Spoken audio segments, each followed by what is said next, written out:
Ladies and gentlemen, E3 2017 has already come and gone. Another exciting year of Christmas for gamers, so to speak, unless you count actual Christmas. A lot of really big games, a lot of big announcements, but for me, the most exciting game of the show was a game we already knew about, a game we got a better, more in-depth look at, and that is Super Mario Odyssey. Is that really your favorite? Yes, Mario Odyssey is the best looking game to me from the show, and that's what we're going to talk about today, because I think there's a really interesting question to ask regarding Mario Odyssey. Obviously, the two of us did not attend E3, so we don't have any hands-on experience with this game, but a lot of people do, and a lot of people are speaking very, very highly of it. A lot of people are saying that it, might be their game of the year when it's released. That it looks that good. This game looks that good from what they've seen. Yeah, that's a pretty crazy thing to say. Especially when this year has already seen the release of Breath of the Wild, which is the de facto game of the year. If the only people that don't think Breath of the Wild is the game of the year are the people that haven't played it yet. Yeah. I don't know how you play that game. Or people who have something against they have Zelda. no soul or something. I don't know. I don't know how anyone could possibly have played that game and found it anything less than amazing. That the game is amazing. It is as good as everyone says it is. So for people who have played Breath of the Wild to play Mario Odyssey and say, "Oh, this Mario Odyssey might be better than Zelda," that's mind blowing to me. And this is from someone who, when I used to review games, one of the only perfect score I ever gave a game was Super Mario Galaxy for the Wii. Well, I mean, I remember when was it the conference for the Switch that they first showed any footage for it, or was it one of the later ones?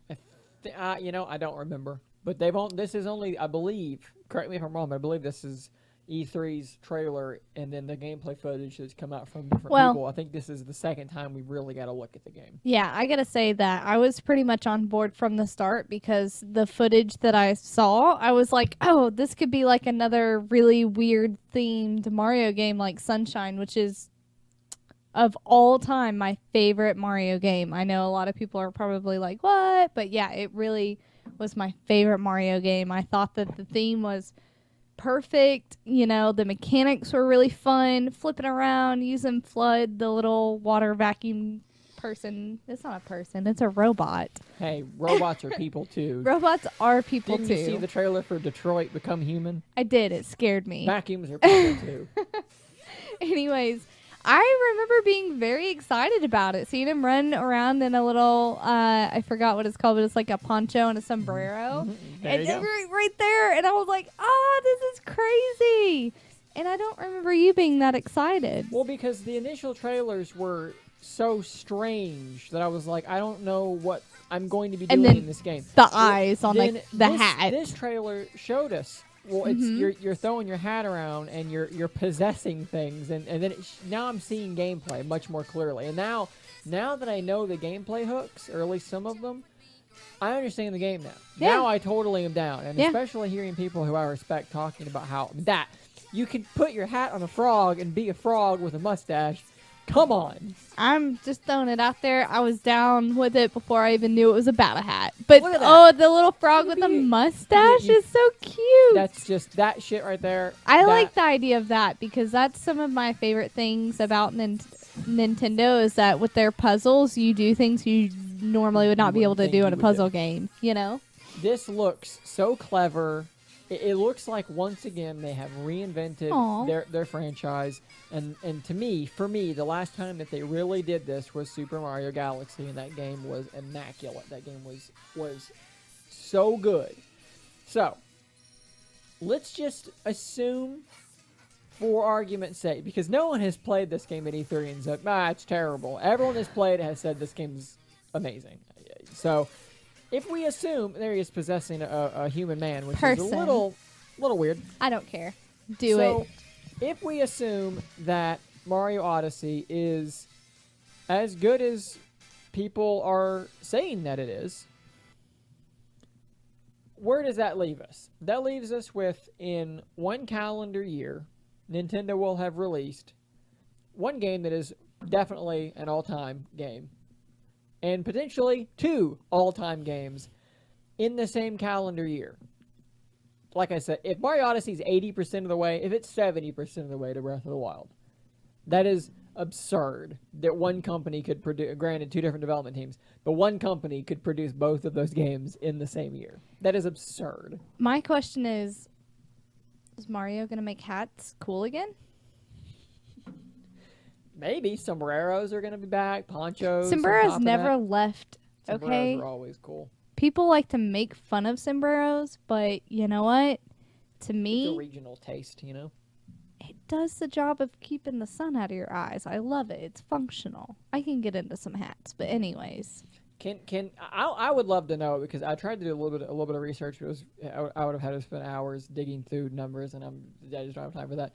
Can anyone think of an instance where, from under one umbrella, 2 games were released that close together that are potentially that good? Because I can't conceive of it happening. So, assuming Mario Odyssey is as good as everyone says it is, and Zelda is obviously what it was, where does this leave the Switch, I think, is the biggest question. Obviously, all of us would love to see more third-party support and more games in between. But if Nintendo can keep this up in any fashion, where you've got, it's like, amazing game, nothing, amazing game, nothing. That might work for a while. I mean, that might be feasible. Okay, so what I think Nintendo needs to do next is, well, first of all, the Yoshi game actually looks Yoshi looks fun. cool. Kirby looks cool. But they're making a Pokemon game in a year or so. Come on, Luigi needs a game, and it's about time that, you know, Daisy and Peach and what's her name, the lady from this space. The lady from space. She had blonde hair. Yeah. I don't remember her name. And a blue dress. That lady. I can see her. Rosella? That sounds Rosalia? right. That sounds right. We need to have a ladies Rosalita? of Nintendo. Ladies of Nintendo game. I'm sure they could do something like that. Mm-hmm. But they're going to have to be fucking weird too. Oh. So I'm not supposed to say that? Are we going for PG? No, I've already swore once. We can. Okay. I'll bleep them. So, anyways, what I'm trying to get at, so I can cut you off really quick and you can get to what you're talking about, is that the fact that people are really behind this game is bonkers to me, because it's really out there. Like, it's so weird. It's Nintendo, and that is what. So, Nintendo lost this for a while with the Wii and the Wii, later on with the Wii and with the Wii U in particular, where they lost this. They made Wii music. Like, something happened somewhere, and they have found their Nintendo essence again. And it is, I think that getting smacked in the face when they launched the Wii U maybe like shook them a little bit. Mm-hmm. And they found that this is like early PS3 when Sony found themselves, and they were like, look, and they got right. And now Microsoft, something similar. Their E3 looked great. Yeah, it looked really good. Nintendo, they may be slowly. Granted, look, they're still going to make us use a phone to do voice chat. You saw the stupid freaking dongle. They're like, oh, that's only one person's thing. We might have other things too. Like, they're still doing some dumb shit. But on the game side, and let's be honest, that's the only part I really care about. Is I don't. Well, it's the most important thing. It's what's selling their systems. They may have found themselves again. This may be them returning to the Nintendo of old. And like I said, Zelda, Mario, you got Pokemon in a year. They're working on Metroid Prime 4. You got Yoshi coming. You got Kirby, looked really cool. Give him feet. You got hashtag give him feet. Give him feet. You've got these. You have a lot of reasons here to be excited, and then the fact that they've changed their mind on their online service as far as if they're gonna take the games back with their what we call it Netflix thing. Plenty of reasons here to be cautiously optimistic. In fact, the polls people put out, Nintendo overwhelmingly had the favorite press conference. It wasn't 25 even minutes. Close. 25 minutes. And Less than half an hour. Overwhelmingly the most liked conference. Let us know what you think about that in the comments below. Let me know if you can think of any instances where one company, one studio, under one umbrella produced 2 games of this caliber in the same year. Because if it's ever happened before, I would love to know when it was, because it's really crazy to me. Yeah, go ahead. Let me know who you thought had the best E3. I'd love to hear that as well. Games you wanted to see. But maybe if you're on the Dying Light train like I am, and if you want Crash Team Racing because we gotta have it, it needs to come back. No CTR. So yeah, have a little conversation down there. Until next time, stay nerdy, my friends.